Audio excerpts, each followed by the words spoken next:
I'd like to acknowledge first the continuing connection of Aboriginal people to country, culture and community, including traditional custodians of this land, the Wadandi and Kaniang people of the Noongar Nation, paying respects to elders past and present. We'll declare the meeting open at 5 p.m. And just to advise that the meeting is being live streamed and recorded in accordance with Council Policy EMCP2. Members of the public are reminded that no other visual or audio recording of this meeting by any other means is allowed without the permission of the chairperson. And whilst every endeavour has been made to only record those who are actively participating in the meeting, loud comments or noises can be picked up in the recording. Agenda briefings are open to the public to attend and observe. However, any questions or deputations or petitions are to be presented to the Ordinary Council meeting next week. Councillors are reminded that there will be no debate-style discussion during the agenda briefing, as this needs to take place at the Ordinary Council meeting when the issue is set for decision. Just to note that in clause 8.2 of the Meeting Procedures Local Law, members are required to rise when speaking. As this movement and noise interferes with the microphones and reaching the microphones and creates a bit of noise, we'll move to suspend clause 8.2 for the duration of the meeting. Would someone like to move the motion? Councillor Patrick, seconded Councillor Shand. All in favour? Probably just for clarity, sorry to interrupt, Chair President, as this is only a briefing, probably didn't need a mover and a seconder, but it's fine. Oh, of course. Yep, okay. That's for the ACM, but that's okay. Oh well. Very formal and procedural. That was a good practice run, everybody.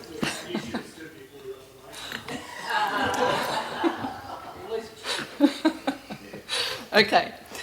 Our staff present tonight is quite expansive because we have a number of staff in the gallery.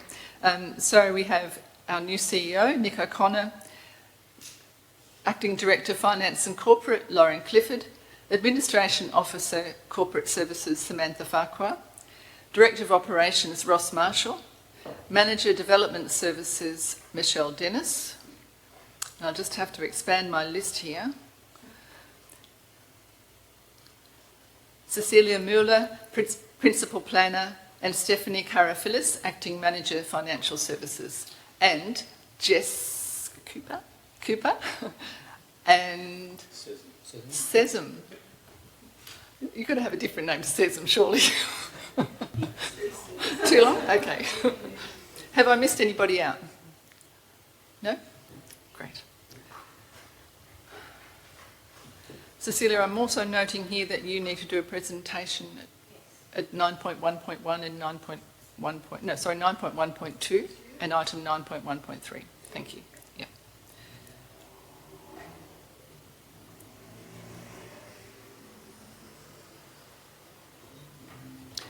I'd also like to welcome those who are participating via live stream. And apologies for tonight. We have Councillor Bailey and Councillor Davey and Councillor Mitchell as apologies.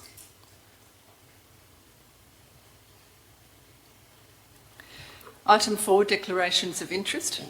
Division 6, Subdivision 1 of the Local Government Act 1995 requires councillors to ensure that a financial or impartiality interest is declared and that they refrain from voting on any matter which is considered to come within the ambit of the Act. For this evening's agenda, Ross Marshall, Director of Operations, has declared an impartiality interest regarding item 9.1.2, as the applicant is a dear friend. Lauren Clifford, Acting Director of Finance and Corporate, has declared a proximity interest regarding item 9.1.8, as the applicant is seeking to propose changes to the use of land adjoining the land where she resides. And Emma Thomas, Acting Manager Corporate Services, declared a proximity and impartiality interest regarding 12.1.1, as her spouse has an interest in land that is located on Kundanup and the Kundanup Curragh Road. Are there any other declarations of interest?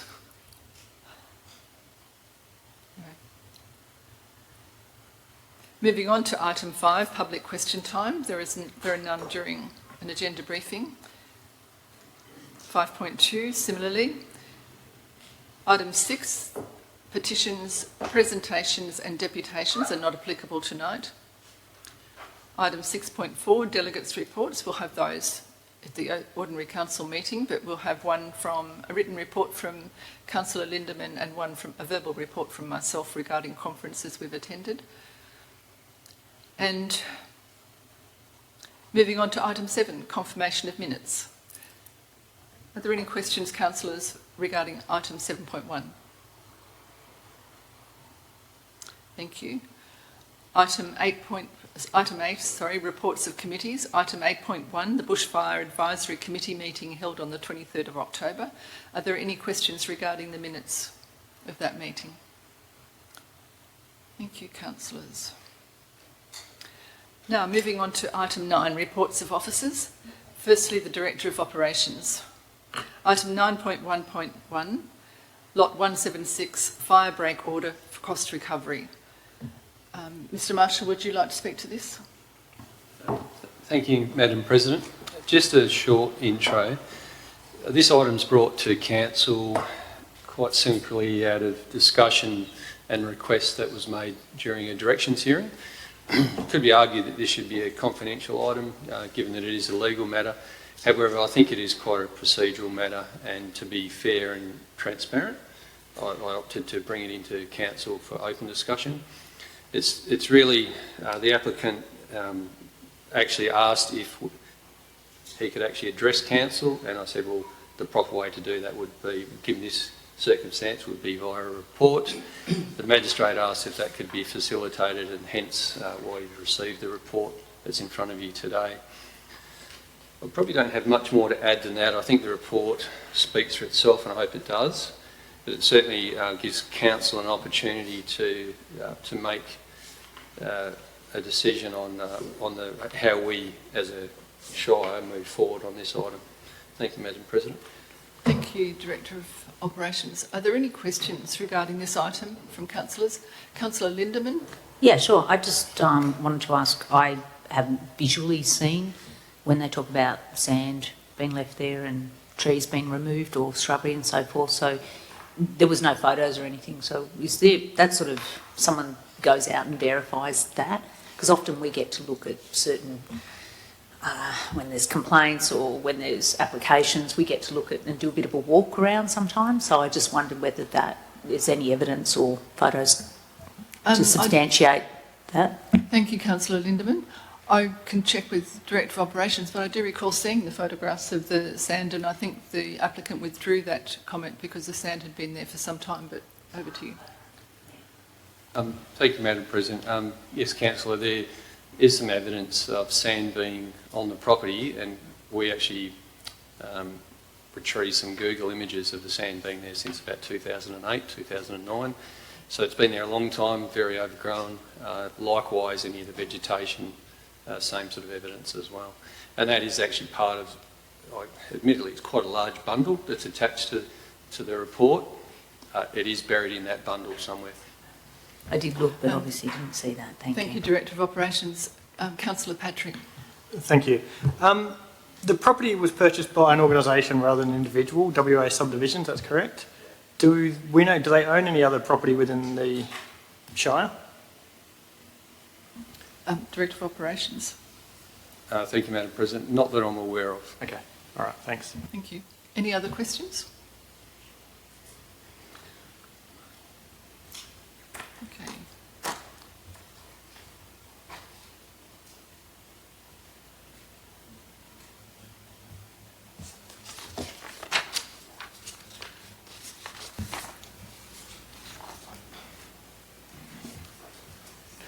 Probably just a question through you, sorry, Shire President.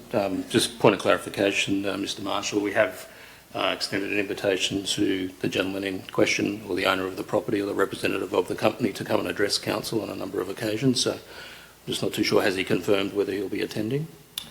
Through the Chair, I spoke to Mr Gianotti, the owner of WA Subdivisions, last Friday, and just made sure he understood the opportunity and what he needed to do, and his response to me was that he, something along the lines of, yeah, he was aware of it, and he appreciated the correspondence, so he acknowledged that that opportunity is there if he would like to participate. Thank you. We'll move on to item 9.1.2, scheme amendment number 14 to Shire of Donnybrook, Baling Up, local planning scheme number 7. Who would you like, Director of Operations, to speak to this report? Thank you, Madam President. Obviously, I'll step out because I don't think I can maintain impartiality, and I'd like to invite our Principal Planner, Cecilia Miller, up to the bench to provide firstly a presentation for Council on this item, and then obviously under your direction, Madam President, the following item as well. But if you could invite me back in for the second one, I'd appreciate it. Good luck, Cecilia. Thank you. Thank you, Director of Operations.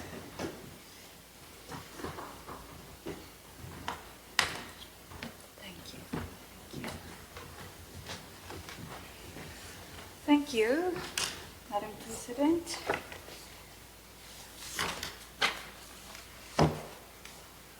So, is it better if I speak into this one? Good.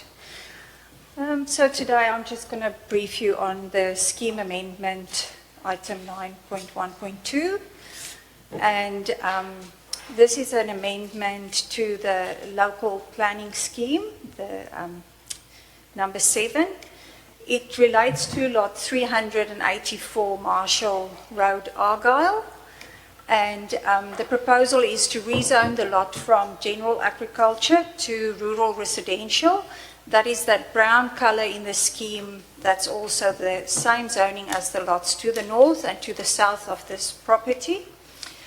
It will also remove a development investigation area that's currently in the current scheme and replace that with a rural residential area number 2 to guide further subdivision of this lot with provisions for subdivision in Schedule 2. So this schedule will be brought into the scheme through the scheme amendment process. And I'll just quickly run through these provisions. At subdivision and development, the subdivision will be in line with the subdivision concept plan. That's part of this proposal. And I'll just briefly go to that plan. It is this plan over here that proposes 6 lots. That's part of scheme amendment 14. Also at subdivision stage, the applicant will lodge a site and soil evaluation, and that will inform the sewer and effluent disposal systems to be installed. There's also a commitment for that 50,000 litre strategic water tank for firefighting purposes, an emergency access way to connect to the development to Southwest Highway, and then also some internal access ways via right of carriageways to facilitate the development, connecting the lots to Stremple Nook. And there's also a commitment through this schedule that the construction of a portion of Marshall Road fronting the subdivision and then a portion of Stremple Nook will also be constructed, and then an urban water management plan will be lodged with the subdivision, and that will just show us how they will deal with their stormwater management. So I'll just quickly go back to that subdivision layout. Marshall Road is on this western boundary of the subdivision, and that is to be then upgraded to a bitumen seal, with Stremple Nook being this little section here that will provide access to these 2 lots. And then the internal little access ways for fire escape purpose will sit on the northern side, and then also this red dotted line on the southern side.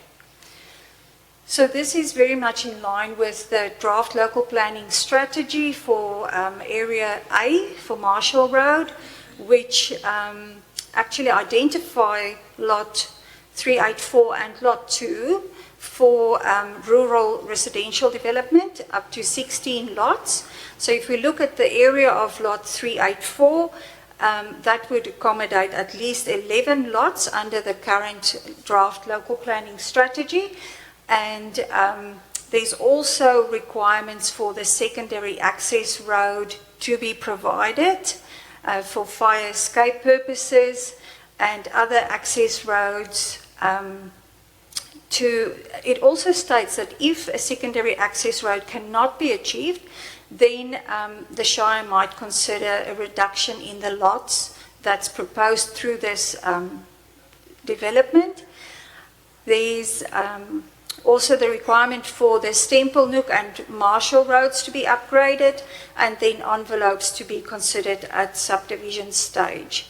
So the applicant has addressed these matters, and I'll get to the bushfire requirements in just a moment, where the applicant has actually reduced the number of lots in the current proposal from what was previously proposed under Scheme Amendment 11. So you might recognize this layout because Council has previously considered this proposal in March 2020, where a scheme amendment was brought to Council and it was recommended for approval. But at that stage, when it was sent on to the Department of Planning for final consideration by the Minister, it was refused. And it was refused based on some bushfire issues that wasn't addressed properly at that stage.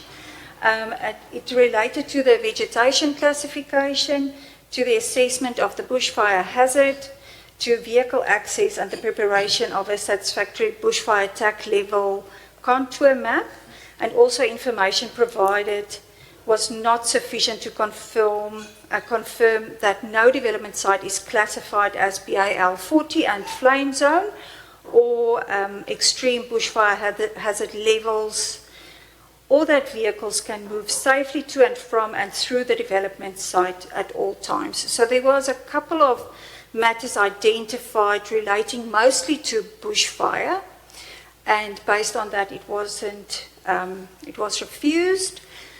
The land then changed hands, and the new developers has come back with a different proposal that reduces the number of lots from 18 to 6 lots, and it's still less than what is allowed or recommended under the strategy.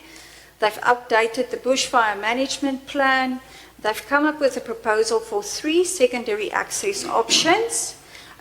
The options are basically using the old direct access onto Southwest Highway. That's their first option. It's the shortest route, less vegetation to be removed, and it can get people out of this area much quicker. They also have an option 2, but that would require vegetation removal and also construction of that road. And then through this section here, option 3, which again would require a lot of vegetation to be removed. So these options would now be open for consideration by Department of Fire and Emergency Services and also Main Roads. And that will be through the advertising process if this proposal is adopted by Council for advertising. And then there's also those other emergency access ways within the subdivision. So the application is here brought to Council for the adoption of the scheme amendment for advertising. Once adopted, officers will write to the Department of Planning and also the EPA and just wait for a confirmation that the proposal is acceptable to be advertised. Once it's advertised, there is a 42-day advertising period, so it will go to the members of the public, people in that area. It will also be referred to public authorities that will include DFS and Main Roads. Once the submissions are received back, we will bring back the proposal to council with a schedule of submissions received, and then council can further consider those submissions and decide then whether council would want to adopt the scheme amendment with modifications based on some of the submissions that's received, or without any modifications, or if there's then a fatal flaw, there's that option to not support the proposal. But eventually that information will be sent to the department, and the department is the decision maker, so the Department of Planning, with the minister then finally approving the application if correct and supportable. Thank you, Cecilia. That's a very comprehensive description of the not only the item but the process. Very helpful. Thank you. Any questions from councillors? You wouldn't have one after that, would you? So thank you very much.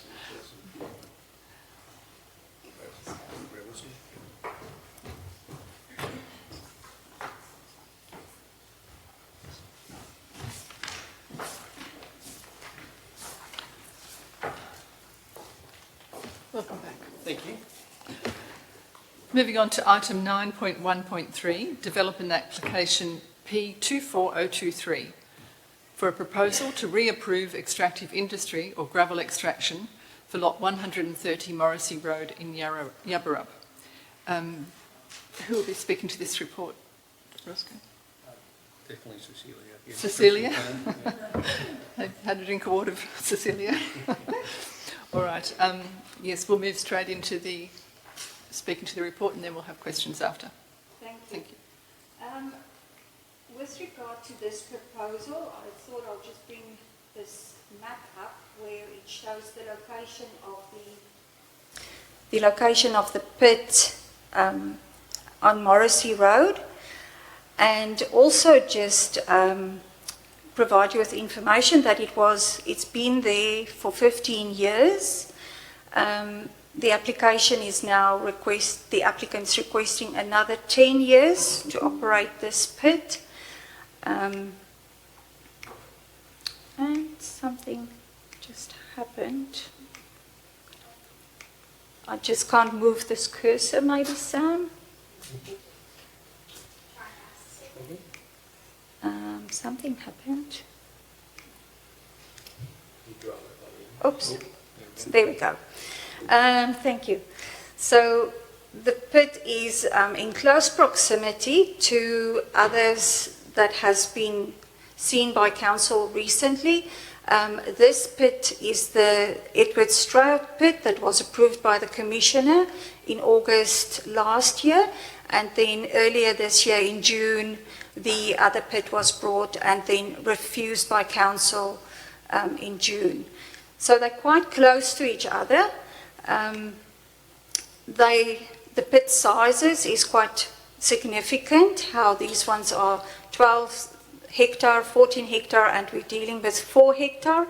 This pit is, however, very deep. It's 1.9 meters, the deposit is 1.9 meters deep, where the other ones were very shallow.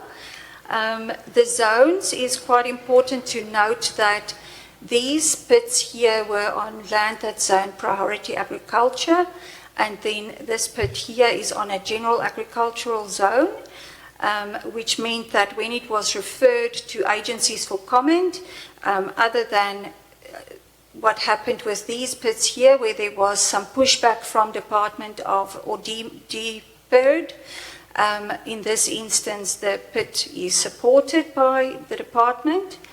And yeah, it's also just interesting to note the setback from Donnybrook Road, where these pits are quite close and very visible, approximately 400 meters. The Maza pit is actually 1.7 kilometers from the road, which is the significant road where we're trying to protect the views. Then just so that you can visually see what's happening out there, these photos are from a site visit in August, and just so that you can orientate yourself, the photos were taken while standing here. So the first photo actually is then towards the north, so basically towards this section. Sorry, it's actually not. It's here, looking towards this area here, so towards the west. This photo here is then looking towards the vegetation, and this one over here is looking south while standing here. So this is just that rocky outcrop that you can basically see here, and the site is quite high. It's a bit of a tabletop. It drops towards Morrissey Road. Where the trees are there, that's basically where Morrissey Road is running, and you're looking sort of up towards this pit with not a lot of view of the pit actually from Morrissey Road if you are driving that side. What I've done here is just made a bit of a comparison between the approved pit on lot 10, the Edward Stroud pit, just to again show you some of the differences between the pits. It's interesting to note that the hours for the Edward Stroud pit are limited, while the hours asked, or the hours for the Morrissey pit is a bit different, but this is based on what is approved at the moment. So this is what they have requested council to consider.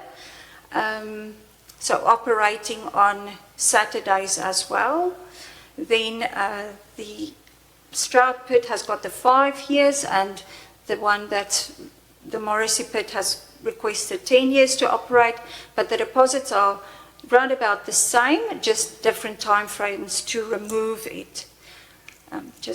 That's just for interest's sake, and to give you some of an idea of what has been approved not too long ago. So when this proposal was processed, there was a couple of concerns raised by people in the area, as well as some agencies have made submissions. Those concerns are mainly dust-related, noise, visual amenity, stormwater management, rehabilitation, and then trucks, the impacts on the local roads there. So you can see I've listed the conditions in the recommendation for you to just take note that these matters have been conditioned more to also address the fact that the approval is quite old. It's an approval from nearly 15 years ago. So it is a good opportunity for council to now consider getting the conditions more contemporary, more up to standard, more best practice, and making sure that there are proper management plans in place to address issues when the pit starts up again, especially with regard to dust and noise, and the fact that there aren't people now that are living closer to the site. So these matters will be addressed through conditions. And then I've also just made a comparison about the previous approval and the new approval, or the recommended conditions, how that sort of relates to each other. And you'll see that, as mentioned before, there's requirements for proper management plans for noise management, stormwater management, and there is the request from Main Roads for a bitumen seal of the first 30 metres of the intersection of Morrissey with Donnybrook-Boyabrook Road. That has been a previous condition on the extractive industry license, not on the previous DA, but it looks like it sits on the license. There's also a requirement that Morrissey Road is to be maintained to the satisfaction of the Shire, and I must admit I have missed that. So I would possibly just update the recommendation of the report before it goes out to the for final agenda, just to make sure that we do include that as a condition as well, just for consistency and making sure that the road is also looked after properly. Then, sorry. There's, just also updating the bond amount to be more consistent with what we have recently asked and what we now apply as a condition. So just a bit of a summary as to the considerations that you are thinking about and when you're considering whether to support the proposal or not. It is to be noted that it is in a general agricultural zone, and it is to be returned to pasture. There isn't an objection from DPIRD or Department of Primary Industries and Regional Development.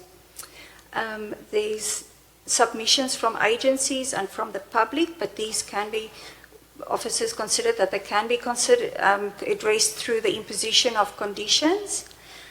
Conditions are updated so that they are more contemporary and we apply best practice, and more consistent with recent approvals, such as the Edward Strout approval that I have been referring to. It is a valuable resource, and I think the point I want to make here is that contractors are looking for this material, whether it's sand or whether it's gravel, and if that is not available in our shire, then they will have to just look further for the materials, and maybe that could have some budget impacts for contractors in our area. Then also, each application needs to be considered on its merits. And I will leave you with those to think about. Thank you, Cecilia. Councillors, do you have any questions? Councillor Patrick? Just one quick one. The operation, it's been operating continuously, so it has it gone into, I couldn't read, I just missed it, I guess. Has it gone quiet and then it's just restarting again, or it's I think that stopped production in 2017, if I'm right. 17, Yes. was it? Yeah. That's correct. So they haven't extracted, but they had stockpiles on the site, which they have just sold off, but they're now at that stage where they do want to start extracting out of the ground again. But to clarify, so they have continued truck movements and trucking of their stockpiles since then, continuously? There has been. Okay. It's just that they haven't taken more raw gravel out of the pit. They've just dealt with what was there. Thank you. Can I just expand on that, please, as well? Councillor Lindemann, Yeah, just come to you. please. Have they been crushing in this time? I'm not 100% sure whether I would imagine that they have crushed the material that they extracted up to 2017, but I can check that with the applicant. Okay, thank you. Councillor Lindemann? Just that it's marked general agriculture. Are there any other farming activities on the property currently? Thank you, Councillor Lindemann. Cecilia? I don't think at this stage, no, not when I was out on the site visit. It didn't appear that there were any farming activities at the moment. Thank you. Any other questions? Councillor Shand? Just wanted to ask in relation to the acreage or the hectares that are able to be taken out of the ground at one time. I believe that they sit around about 2 hectares, or are they allowed to have the 4 hectares? Thank you, Councillor Because Shand. normally you do 2, rehabilitate it and do 2. So are they doing 4? At the moment, they have 3 hectare exposed. There's no real staging, but I do understand that they have finished a certain section on the northern side of the property. There's not much left for them there to extract, but the exposed area would be 3 hectare in this case. Okay. Thank you. Did you have another question, Yeah. Councillor Shand?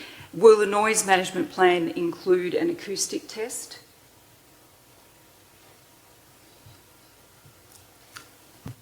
It's not written up that way, requesting that at this point. It's just asking them to provide solid noise management measures.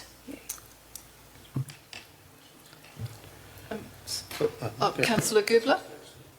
Just in relation to where they've taken gravel out there, has there been any rehabilitation of that area so far? No, there's no rehabilitation that occurred on the site. CEO O'Connor? Just a couple of questions. Sorry to put you on the spot, Mr Muir, but you referred to a June application sort of within the proximity, and that application was refused. Was that primarily because it was in good quality agricultural land? That is my understanding. Yeah, okay. Good. And then the second question, since its operation, since the original approval, have there been many, from a compliance perspective, do you know if there's been many complaints around noise, dust, etc.? There hasn't been complaints about noise and dust. I have seen that there was a concern from a previous landowner in the area about the road condition, but those people have actually sold and have moved on. Thank you. Any further questions? Councillor Glover?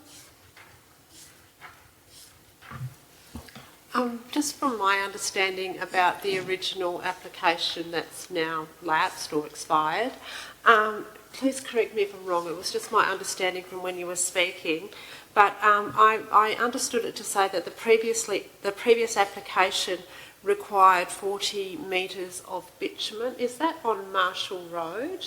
Not Marshall Road, sorry, wrong application, Morrissey Road, sorry. Yeah, so that was from the previous application, is that correct? That is correct. It is one of the conditions on the extractive industry licence.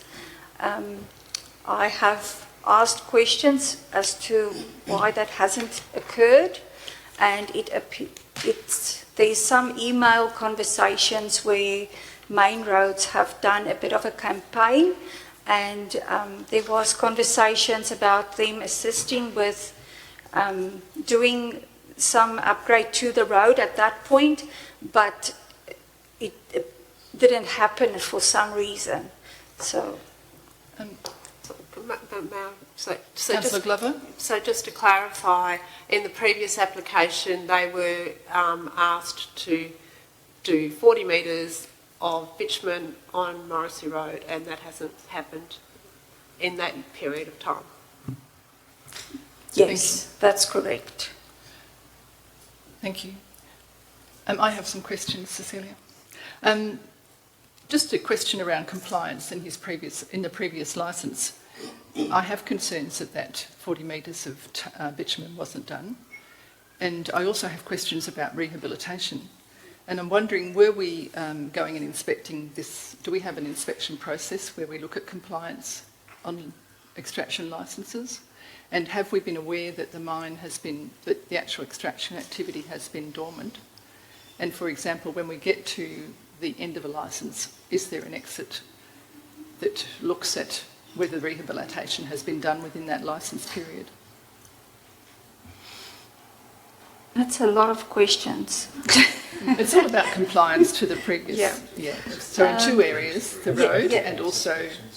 Yes, I will try my best to answer them. We do at the Shire have an inspection regime at the moment.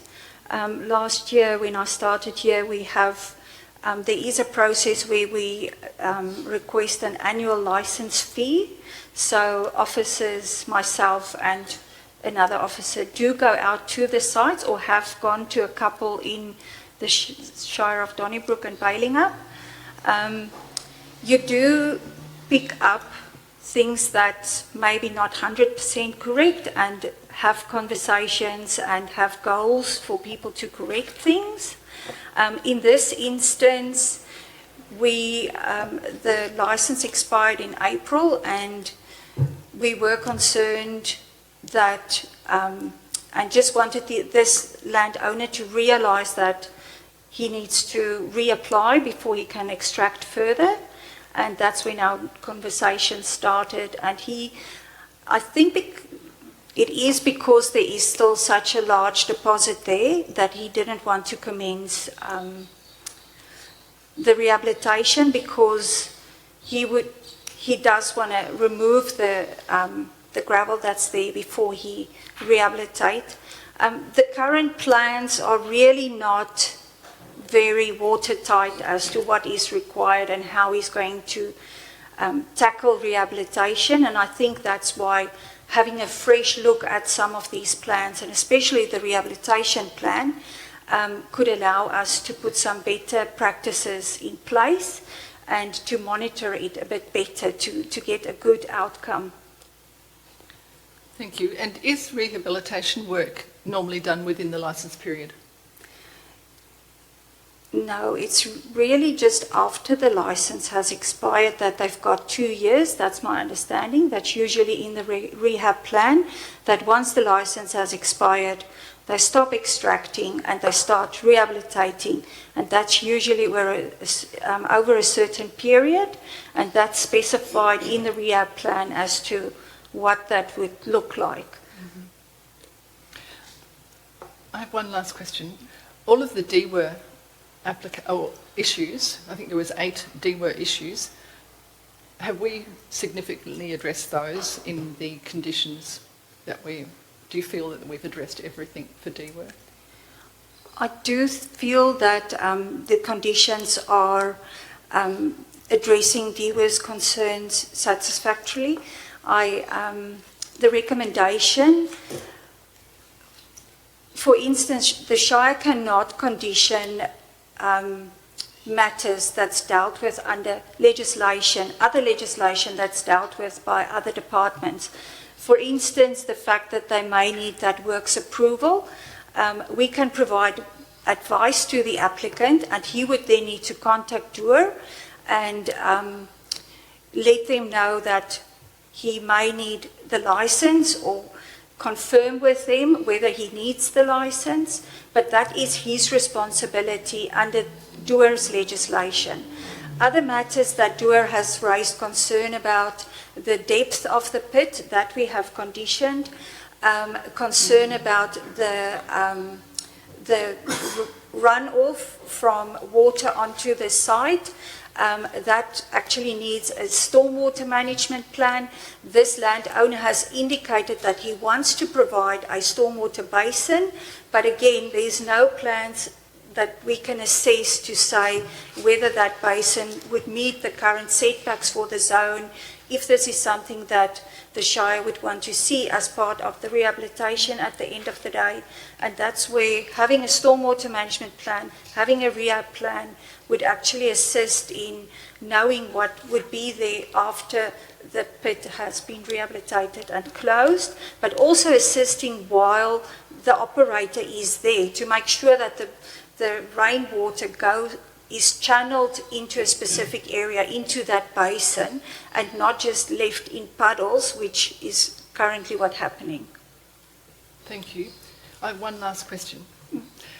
Can we stipulate that the rehabilitation plan be in more detail and perhaps costed, with a start date for excavation?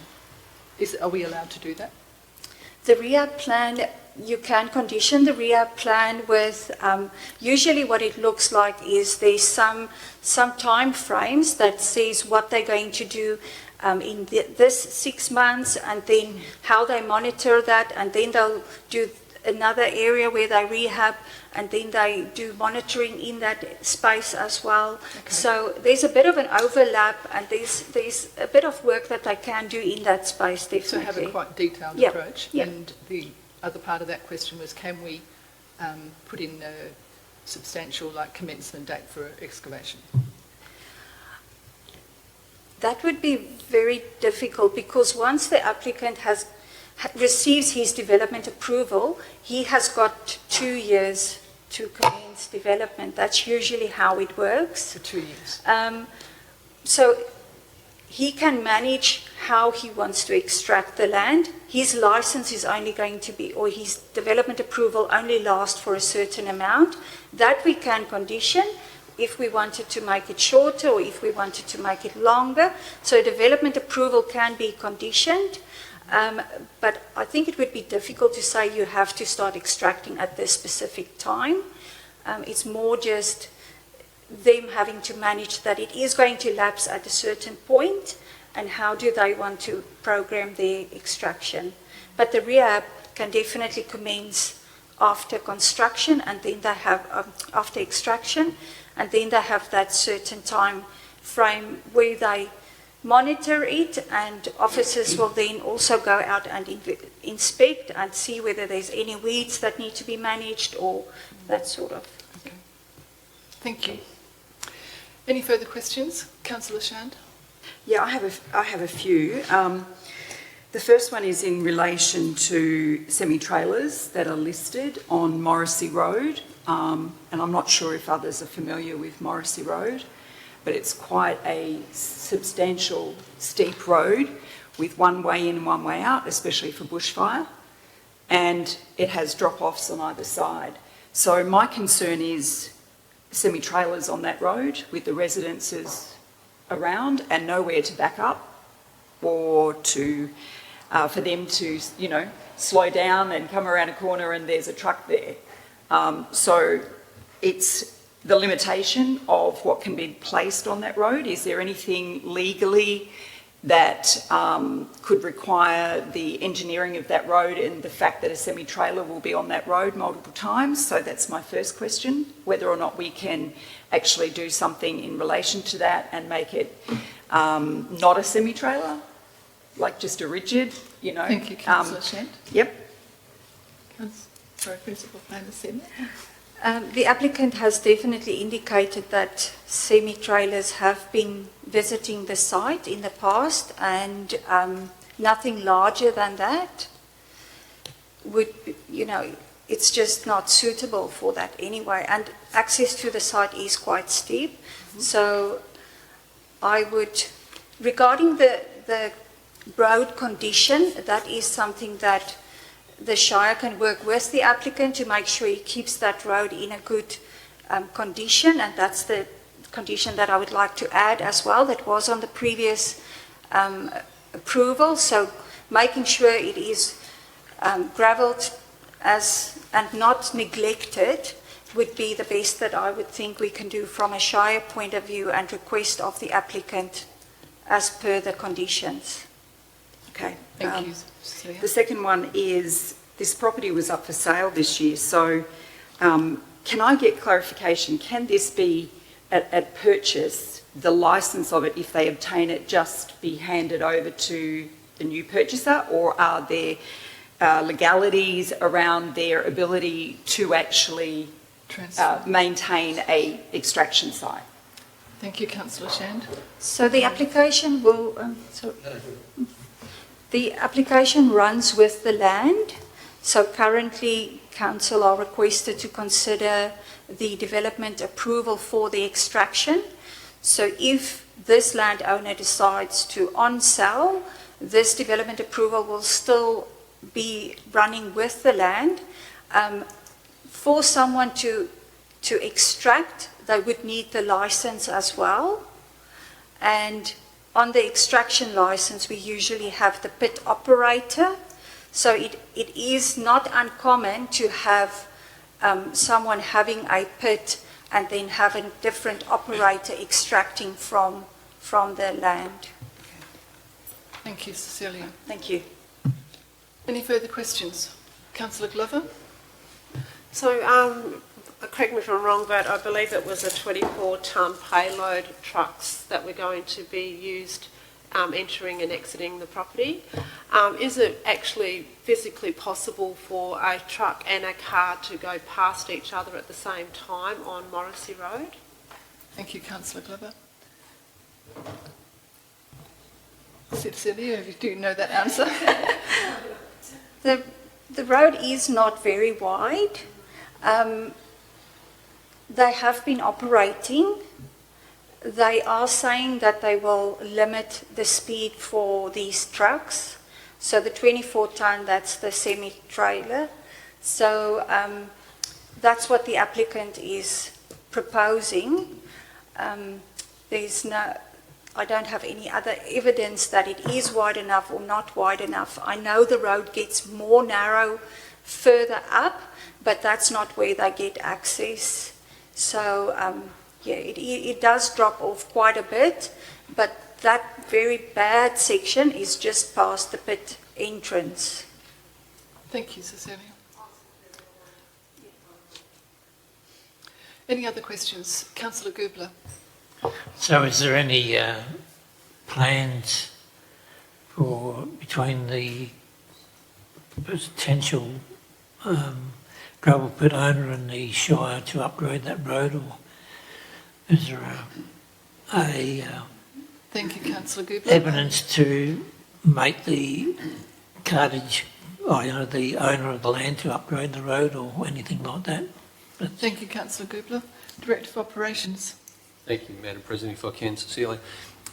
We had a chat with our Works and Services Manager earlier. In fact, we've just got a message through as well, a text message. The current landowner has actually worked quite well with the Shire to respond to issues as far as the road condition and also maintaining the road fit for purpose. So to answer you, hopefully that answers your question. So the landowner has been very receptive. Thank you. Councillor Lindemann.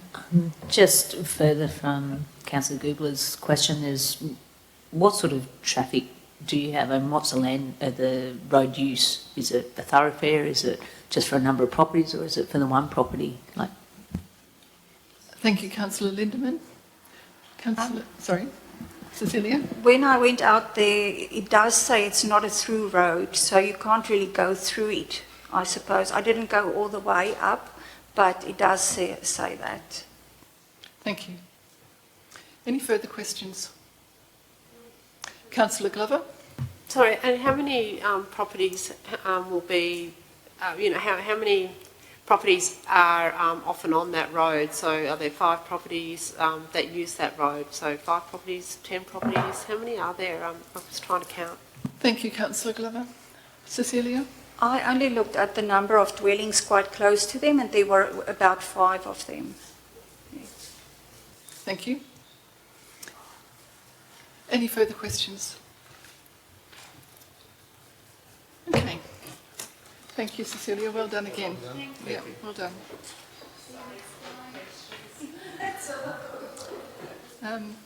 Moving on to item 9.1.4. This is for the Bliss Festival 2025 event application. Director of Operations, would you like to speak to this report? Thank you, Madam President. I wasn't planning on doing an intro on this one because I thought we'd probably just go straight to questions if that's okay. And I do have our Community Emergency Services Manager in chambers as well if we need to address any of the fire concerns. Thank you. Any questions from councillors? Councillor Patrick. I guess just one sort of question around it. So the concerns have been raised around the bushfire loads. That's one of the principal concerns. But the event's been run there, well, last year, for example, it was approved and run there at the same event in February, which is a higher risk area. I acknowledge there's an additional 12 months worth of load, but I'm just wondering, looking at the fact that it was approved 12 months ago, or for an event 12 months ago, what are the significant additional risks that exist now that didn't exist 12 months ago where it was deemed appropriate? Thank you, Councillor Patrick. Director of Operations. Thank you, Madam President. I'd like to invite Jess Cooper up, if that's okay. This is certainly a subject matter that she's an expert in and can give a good, I think, response for Councillor Patrick.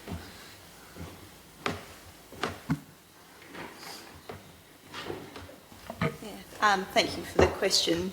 With all due respect, when that previous event was approved under delegation, a lot of the key decision makers are no longer employed at the Shire, and I wasn't involved in that process, and had I been, my recommendation would have been very much similar to what we have today. But in answer to your question, no, nothing really has changed. I think it's more just which officers are currently employed at the Shire. Thank you. Any further questions? Councillor Glover. Thank you for that. And in the report, there are aerial photos of the land, and I can't zoom them in any way to make them make sense of it as well. Is it possible to have a look at them, maybe on a big screen, maybe on some other way? Because I just couldn't understand where that doesn't make. I'm sorry, it's me as my map reading skills. It doesn't make any sense to me, and I'm so sorry. Is that one on screen now helpful? No, because I can't work out where the event is.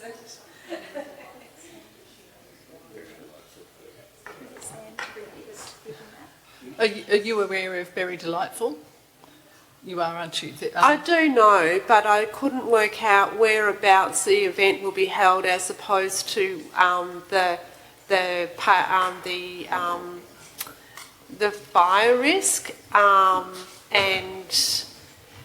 I know I know where the property is on the highway because I've seen the sign, but I don't know the depth of the property, and I don't know how far away the fire risk is. Okay.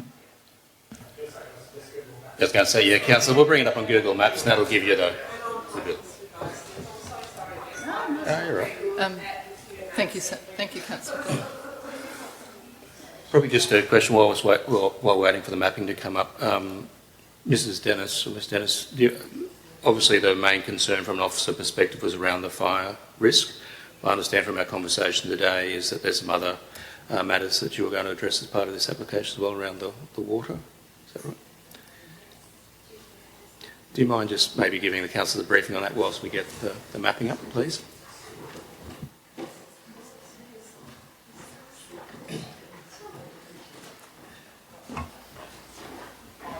Thank you. So as part of the event assessment, we got to fire and we kind of stopped. So the report doesn't include all the other identified concerns which the applicant has been made aware of. So a couple of the other considerations in respect to this particular application is when they viewed the report, we suggested doing it another time of the year because our concern is bushfire, so we don't have an issue with the property.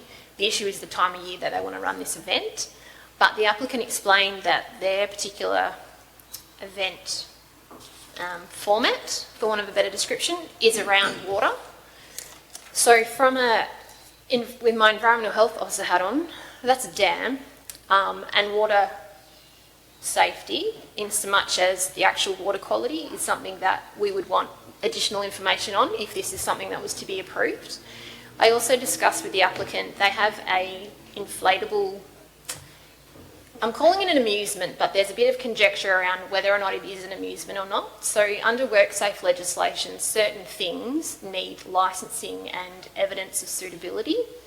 So the applicant fortunately owns this particular structure and is looking into whether or not it's an amusement. I've tried to find out from WorkSafe, but they're not, their information sheets aren't very clear, but it is something that the applicant needs to demonstrate that that amusement, particularly the anchorage, how they place it in the water, and if they're encouraging people to jump from that amusement and it's an inflatable, what happens if the inflatable deflates while people are on it? There's a risk of entanglement and drowning. Like the worst case scenario is someone drowns or they get caught underneath it and no one sees them. So visibility is low in a dam generally.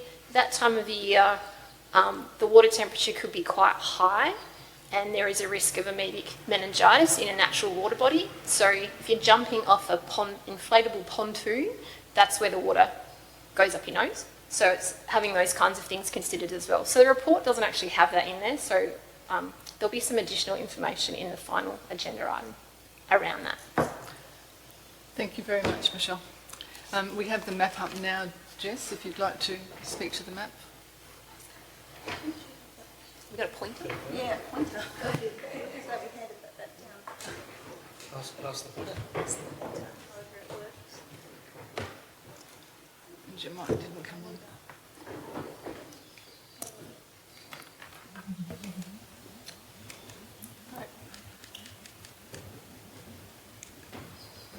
Should have got this off. I should have. So in answer to your question, Councillor Glover, this is the approximate property shape, like that. If that helps, would you like that zoomed in any further? Does it say whereabouts the festival's going to mainly be held? Would it be on the green patch on the other side of the lake, or would it be on this side of the on Lake Dam, whatever? Sam, are you able just to zoom in just a little bit more, just over where it says very light? So the majority of the event is held on the area closest to the highway. So all through here are different proposed stages, with camping in this paddock and this paddock over here.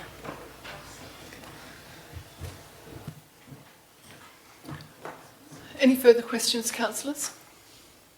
No?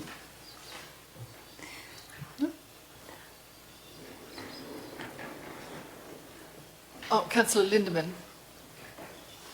In a question, Yes, questions. I'll just go, are all events and festivals created equally?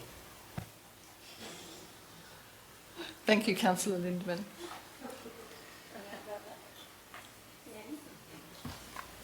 Thank you, Councillor. Yes, they are all treated equally as far as we're assessing it on a case-by-case basis from a risk-based approach. So I think the difference, to add to our Sesam's comments earlier about what happened in 2023, since then we've had Meliora, and the questions have been asked of officers, why did we do things the way we did things, and revisiting all of our processes. So I guess the benefit of, maybe not for the applicant, but the benefit of this application at this time of the year is that we're looking at it through that risk-based approach and trying to apply something that can be repeatable each time we get an event application. So as it says in the report, we're not saying this site's not suitable for an event, we're just saying it's not suitable at that time of the year. Thank you. Thank you. It was created, the word actually, it was slightly rhetorical. Oh, sorry. Thank you. Any other questions, councillors? Councillor Patrick? So I did speak to, and I'm assuming others probably got a phone call as well from the applicants, and we sort of talked through a couple of things, and they talked about the prospect or the potential, if it satisfied the council, to provide additional fire support and safety on the ground. Has that been discussed and considered as part of the decision around the current recommendation? Thank you, Councillor Patrick. For the Shire to provide additional emergency support, I have spoken to brigade leaders of surrounding brigades who have indicated to me that they're not supportive of the event being held at this time, given that it is over a long weekend and volunteer availability would be limited. So just to clarify, I think that so they talked about bringing in private firefighting appliances and support to actually be on site and available. So I'm just wondering if that was taken into account with the recommendation. That information, Thank you, Councillor Patrick. sorry, that information was received after the report was written, but it certainly is favourable that they have private firefighting resources on site. Thank you. Councillor Glover? So then, with that in mind, and potentially maybe a different plan or some further measures around safety planning, the main concern now that you would have with this application is the water structure. Is that correct? Thank you, Councillor Glover. Yes. No, my greatest concern is this, is the manoeuvrability of patrons around this particular site. So the site's 21 hectares and we're looking at having potentially 400 patrons plus an additional 100 event organisers, so 500 people in total on this site. So this is a separate piece of land here. There's an issue with a potential bottleneck if we had to perform an evacuation, as well as each of those paddocks are divided up by vegetation, which would definitely pose a lot of challenges in terms of if we had to move the patrons as individuals or with their vehicles as well. They're the main concerns that I've got at this point in time. Thank you, Jess. Any further questions? Thank you, councillors. Thank you, Jess. Thank you, Michelle.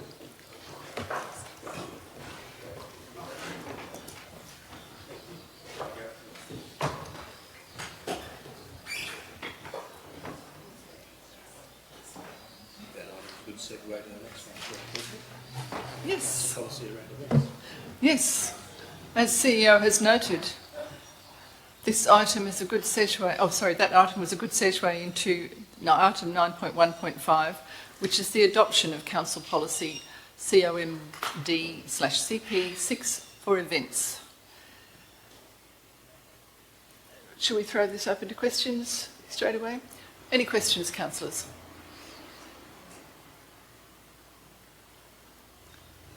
None. Okay.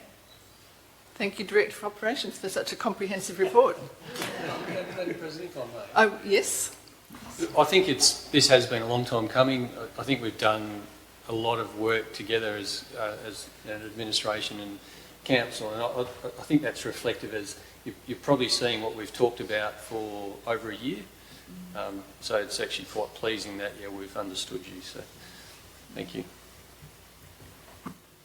I think it's also reflected in how we're reviewing events compared to how we've reviewed them in the past. So it's good progress.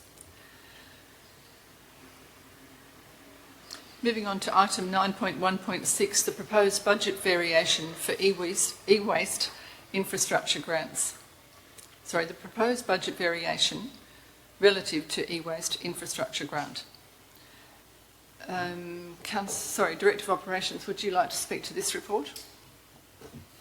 Thank you, Madam President. Just briefly, this is quite a win for the Shire. We put in this grant application not being all that confident, to be honest. We did recognise particular need for e-waste at the Balingup transfer station. There's been a lot of recent conversations about that.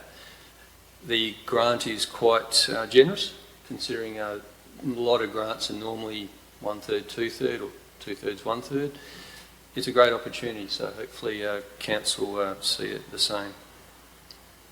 Thank you, Director of Operations. Do councillors have any questions? Councillor Lindeman. Just one question. Where's the e-waste been going previously?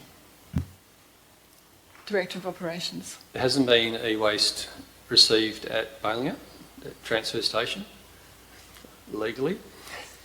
I'm detecting that smile. And it has been basically managed through our Donnybrook waste management facility. Thank you. I have a question. Is it okay if you've been saving it all up for this event?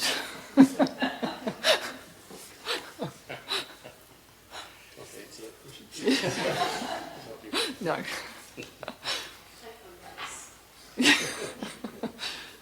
Okay, any further questions? It is a great opportunity.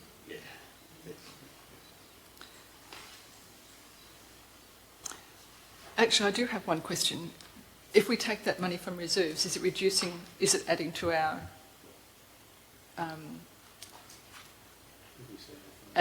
think we're looking at taking 6,000 from reserves. The reserves, was that? Yeah. Yes. It's adding to our reserve gap, so it's not taking out a future requirement. Okay, thank you. Moving on to item 9.1.7, Local Planning Policy LLP1 for temporary residential accommodation. Director of Operations, would you like to speak to this report? Thank you, Madam President. I'd like to invite Michelle Dennis up, so Manager Development Services, and to talk to or to respond to any questions. What I would like to say is that I'm very proud of our team. This is innovative. This is responding to some very important and prominent issues. I think particularly Michelle has responded very well, and you know, like I said, being very innovative, so I'm very proud of the team. And hopefully, again, this shows council that we're listening, we're responding, and also, most importantly, our community. But also, I think a lot of other administrations and councils will look at this and say, hope it works, and we'll copy it. So I'll hand over to Michelle for any questions, unless, Michelle, you'd like to give any sort of other intro. If I may, Thank you. just to make it clear that camping on properties is covered by lots of different legislation. So the Minister, this has come about because the Minister's made the ability for councils to approve up to 24 months for people living on a caravan on their property. That's under the caravan park legislation. We still administer planning legislation, building legislation, health legislation. So the idea of this policy is to get, Cecilia will hate me for saying this, but get the planning out of the way. That tends to bog things down. So historically, caravans haven't been permitted in residential areas, and that's because in our town planning scheme, our zoning table, it's an X use. So I'm not saying we're being sneaky, we're being creative and utilising what's already available by deeming it a temporary land use. So the policy position is a starting point for a conversation. We're not saying it's perfect, it's to go out for advertising and get some feedback. So I would also encourage councillors to have a look at it and think about, where you think it might fit. We've come up with some things, as I say, a starting point, but the 12-month versus 24 months is linked to our town planning scheme. So that's why there's a differentiation in the development standards within the policy. It's to deal with those X uses, call them temporary, and then we've got the other uses that could be considered. So that's the kind of distinction. Hopefully that simplifies it a little bit. Thank you. Do councillors have any questions? Councillor Shand? Can I just get clarification on the word residential? So are you talking about town residential sites as opposed to rural residential and priority agriculture land from a zoning perspective? Thank you, Councillor Shand. Sorry.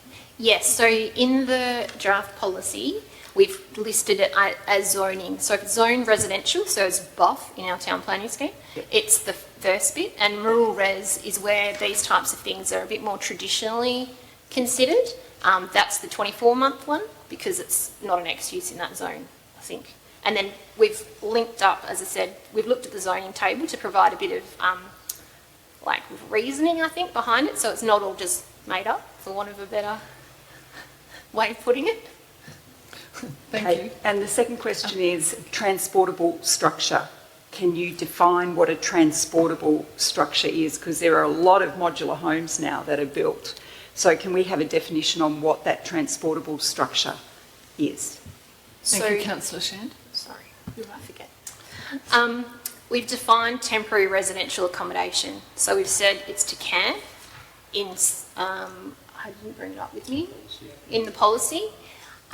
We have another council planning policy that deals with transportable structures, and that automatically, I don't say ignores, takes out modular homes. They're not captured by this. So this is more around what you would normally find in a caravan park. So we're talking about like a bus, caravan. We slipped it in there under, sorry, I should have brought that up. Means camping outside of caravan parks, usually in a caravan, and we snuck in tiny homes on wheels because we haven't been able to find a way to deal with those because they're technically caravans. So we're kind of looking at what would be in a caravan park. That's what we're calling temporary residential accommodation for the purposes of this particular planning policy. It doesn't deal with transportables, it doesn't deal with dongers because we have another policy that deals with those, and we currently already consider those particular structures. They can be considered for residential accommodation in accordance with those policies that we already have. Thank you, Michelle. Councillor Patrick? Sorry, I just wanted to segue off that. Yeah. Councillor Patrick? Sorry. Thank you. My question, I guess, is reading through this policy, what I couldn't see, and I'm assuming or I'm hoping it's covered in another policy, is that is there anything anywhere that actually talks about the approved build of the structure so that people don't go and make their own sort of caravan with dodgy wiring or whatever else? caravans have got to have licensed electrical and gas certification. Tiny homes are the same if they're going to be registered. Is there something within this policy, I couldn't see within this one, or another policy that stipulates that to prevent people from just building their own crappy, unsafe things? Thank you, Councillor Patrick. Michelle. Yeah, yes and no. So the caravan parks legislation covers caravan parks in caravans and allows for them to be towed. So there's tiny houses have to meet the towing requirements. The gas rules and the electrical rules sort of sit outside of that, but there are expectations. There's WA wiring rules and things. What we have put in there are additional things because you don't have to comply with the building standard to build a caravan. They don't comply with energy efficiency requirements. They don't comply with bushfire standards. And that's why there's some pretty strong positions on what the minimum standards are and where we think we should be considering these particular applications. And we have placed some additional requirements around smoke detectors. They're not a requirement. And I also looked into carbon monoxide ones because you could have a family living in a caravan and the indoor air quality could be not great. I was going to say dodgy. So compromised, yes. So it's about trying to minimise, I guess, our exposure. I've tried to think of the things that could go wrong and how do we mitigate those risks, but still accommodating people in situations where they need an option. The policy also does, which is probably not obvious, allow for people who have a house already to have someone in their backyard in a caravan. That's also something in there as something, if a family member needs somewhere to stay, or had a lady ring up about her dad who's sold up travelling around Australia and has got a bus and she just wants him to be able to park in her backyard. So it kind of considers those types of applications as well. But as far as the wiring, it sort of sits out, it's not the legislation we administer. But we could ask for anything. You guys could say we want to see a certificate of electrical compliance for the connection to the power. That's totally open to you. Thank you, Michelle. Councillor Shand. It's okay. If a tiny home was to have its wheels removed and its plumbing plumbed in and attached to a septic system, is that considered now, with this kind of legislation coming through, as a permanent dwelling? Because I know in New South Wales they allowed it. Thank you, Councillor Shand. Michelle. So if it's not on wheels, it's not a caravan, and it's a structure, and it technically needs to comply with the National Construction Code. So I don't know how they're doing it in New South Wales because I haven't worked in that framework, but in Western Australia, the Department of Local Government who administer the caravan park legislation, they're trying to encourage us not to use the word tiny homes because it confuses people.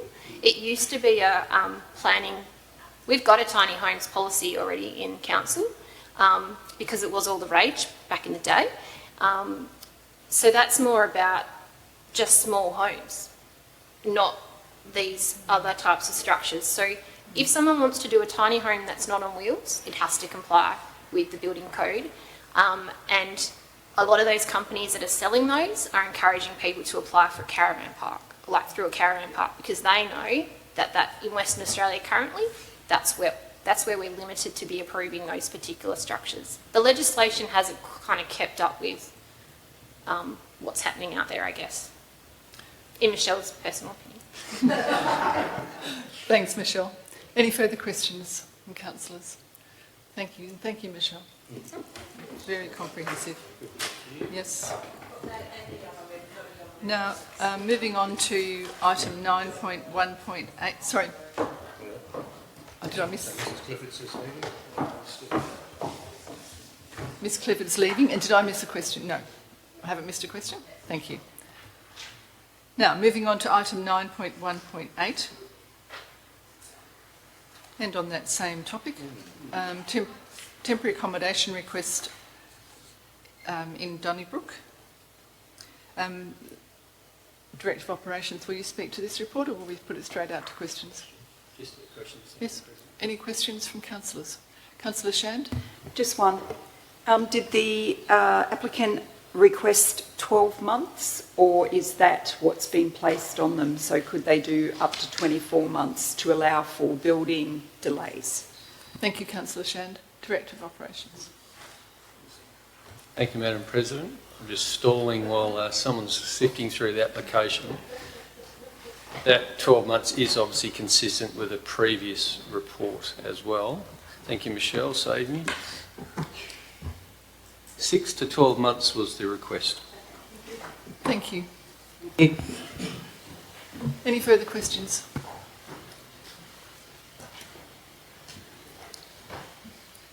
Well, thank you. All things operations. We'll move into Director of Corporate Finance and Corporate Acting. Oh, sorry, we do have an additional one, 9.1.9. Yep. Let me bring that up. It's a procedural matter, I think. Proposed budget variation for Thank the Volunteer Day. Once again, Director of Operations. Pretty straightforward, I think, isn't it? Acting Director of Finance and Corporates, come back to the room. Thank you, Madam President. This is fairly procedural. We understood that the Argyle Irishtown Bushfire Brigade, Volunteer Bushfire Brigade, were successful with a grant for Thank You Volunteer activities. What we found out late notice was it's auspiced through the Shire. So this really is just good governance to make sure that we can facilitate a Thank You Volunteer opportunity. Any questions from councillors? Okay. Item 9. We're going into Director of Finance and Corporate now. Item 9.2.1, Schedule of Accounts Paid as at 31st of October.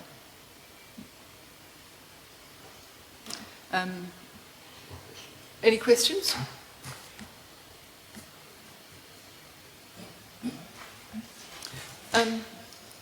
Acting Director of Finance and Corporate, I have to admit I haven't gone through these in detail, so I can still send you some questions prior to the OCM. Thank you.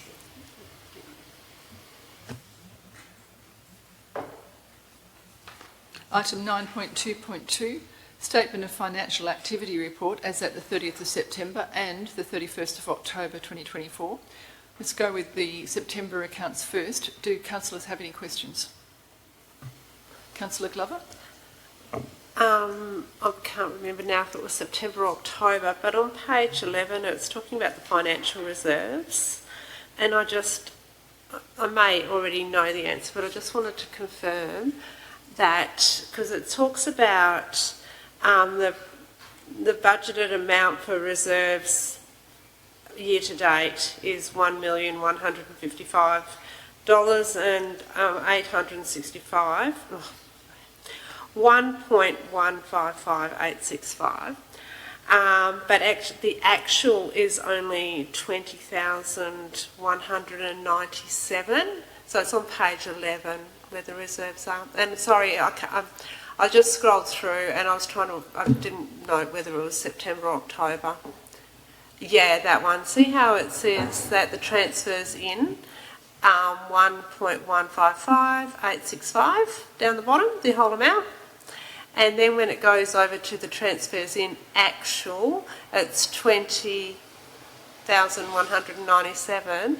My wondering in my head is that it just hasn't happened yet. But it will happen. But yeah, a timing issue. Okay, thanks. Would you like to talk to that? Steph, would you like to come and speak to that?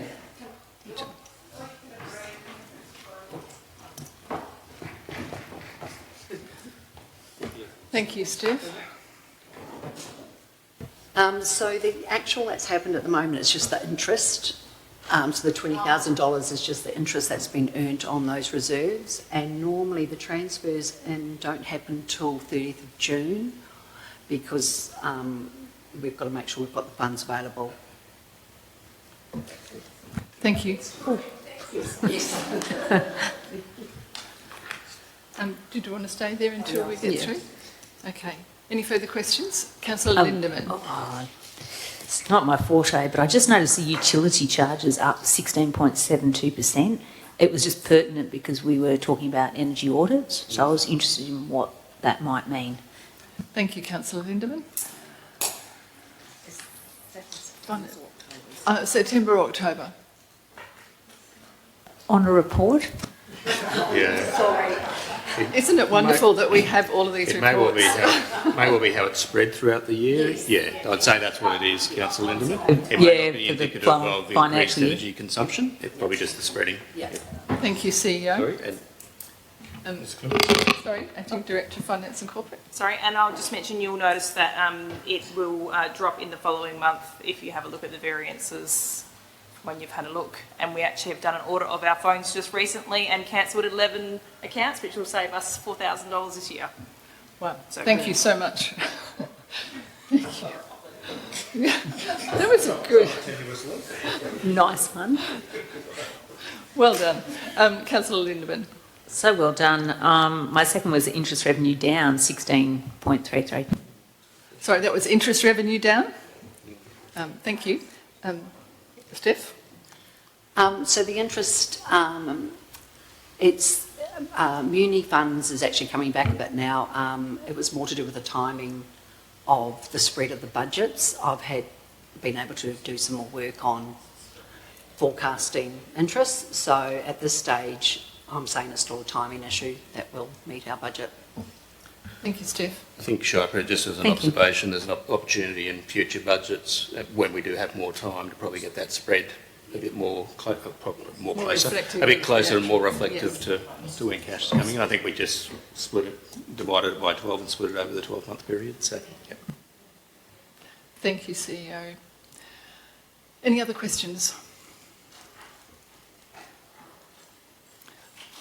Obviously, we've moved beyond just taking September. We're spreading our questions, but it is wonderful to have both reports in for the OCM. Thank you very much, Steph. Yeah. Thank you. Yeah. Any other questions? No further questions? Okay.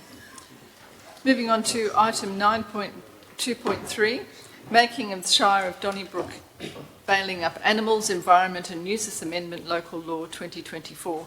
But I do notice that there is another local law in this as well that's not in the title. Should we be editing that for the OCM?